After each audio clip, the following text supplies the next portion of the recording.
couple hours later. A few hours later. It's like 3 o'clock in the morning. We made it over the summit. We're at 3,000 feet and it's still snowing, people. Yeah, 3,000 feet.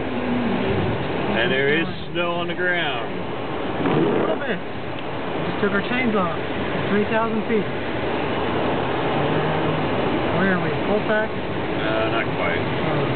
Almost, I think.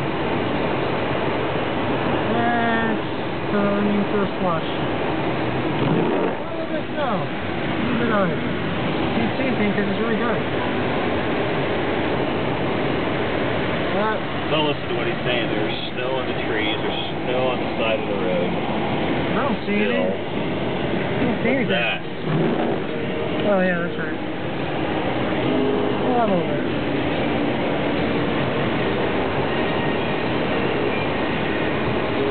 Or at least I'm doing 50 miles an hour compared to 2025. Well, half a tank again. And go back up the hill.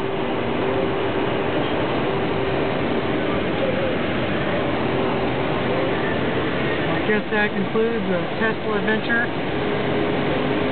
part 1 until they come back in the middle of winter again.